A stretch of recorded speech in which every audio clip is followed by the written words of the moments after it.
pretty much all the same guys coming back.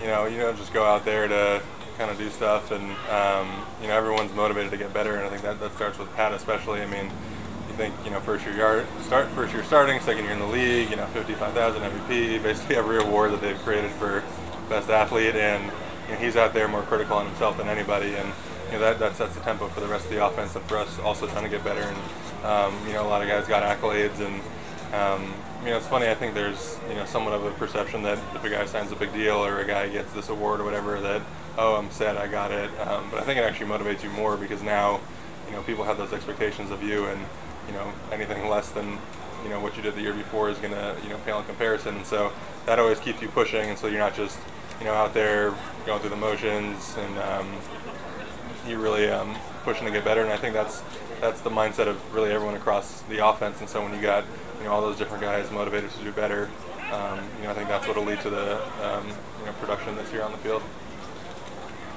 Mitch, you made your debut this year on the NFL's top 100 players. It's voted on by your peers. How much does it mean to you to put you on that list?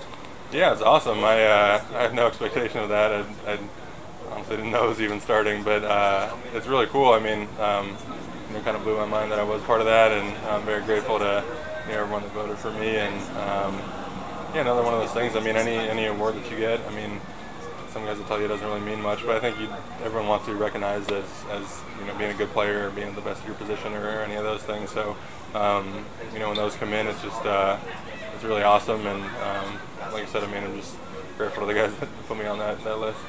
Austin Ryder's got some earlier due to that back locking up. Is that odd for you? Just having was that an odd day to just have to go through that? Just given how consistent you've been, just both for games and practice.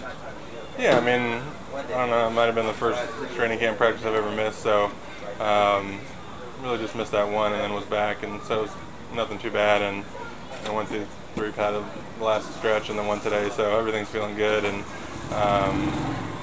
yeah, everything's good now. What's it like working with Austin Ryder? How is he kind of fitting into that role and taking over the starting center duties?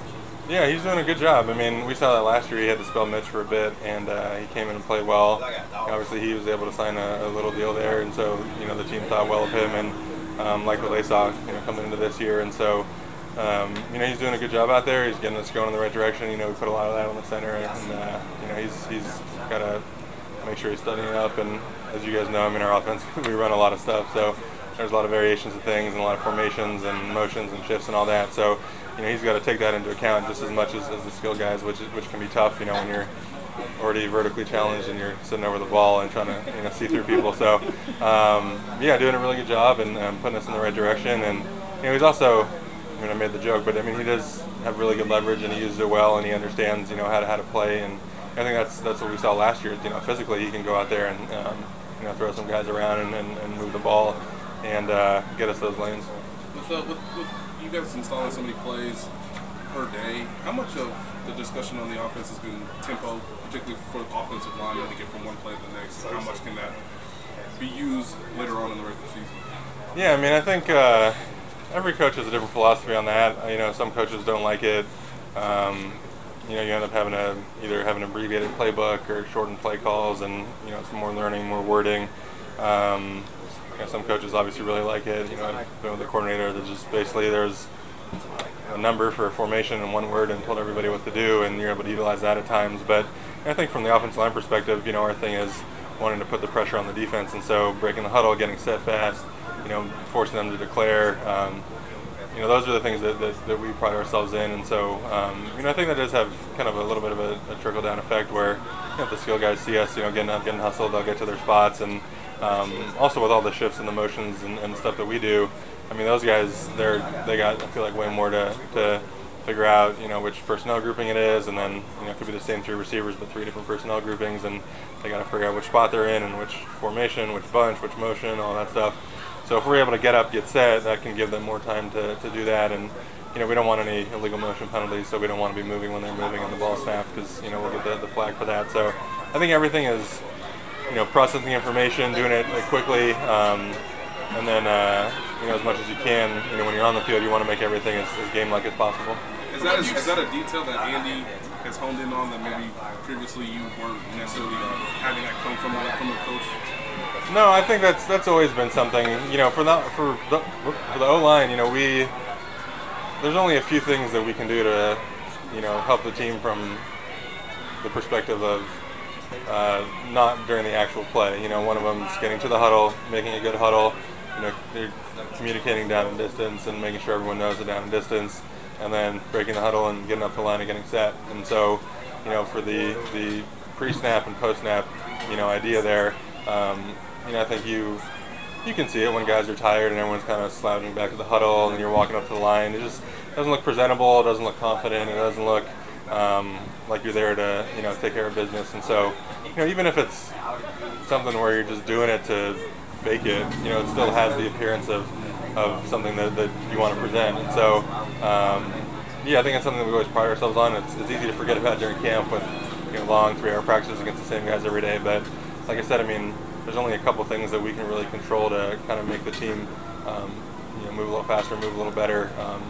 That's not during the play, and so we like to take care of business when we can. From what you've seen, how far has Khalil come since converting to the offense? Yeah, I mean, I think last year, obviously a conversion year, and so that's really hard. And you know, I've said it before, but the biggest thing that leads to better play is just confidence, and whether that's confidence in the physical attributes and, you know, where my hands are, my feet, or just understanding the playbook. And I think, you know, moving from defense to offense, I mean, we can all go back and remember college and how long it took to really get a true playbook down, and let alone trying to come in and get this playbook down. And so you see, you know, much further along, and he's had a really good offseason, and you know, all that stuff's starting to settle down. And so when you're not going to the line thinking, all right, who do I have on this play? Where am I going? You know, then you can think about, all right, I got this guy. How am I going to beat him? You know, whether it's the right steps on a run play, the right pass set. And so you're able to get to a different level of thinking where, you know, you're not just worried about, oh, who do I have? You're worried about, all right, this is who I have. How do I beat him?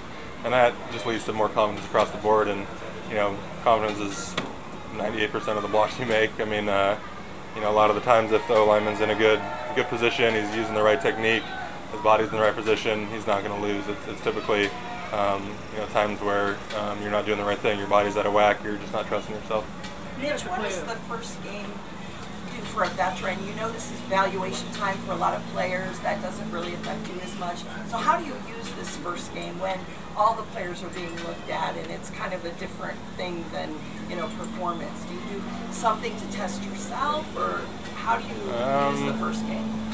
Protect Pat and protect the running backs. I mean, you just go do your job. I mean, every week of the preseason, and really as the season progresses, the speed kind of picks up, and so there's a little bit of, you know, the acclimation there, and getting that up to speed. And I think, I mean, you obviously aren't game planning the whole week, so it's not a true game week where you're, you know, studying everybody, and some teams play starters, some teams don't, so you don't always know who you're going against. So you try to watch film of really like all 8 defensive ends and try to do that. But it's just about going out there. You know, typically the playbooks are a little simpler, so it's core plays that you can block up against any look, and you just want to go and, you know, be able to block someone else well, and you know, treat it as lifelike as possible. Like I said, I mean, you're still protecting Pat, you're still protecting the running backs, and so you treat it, you know, very real.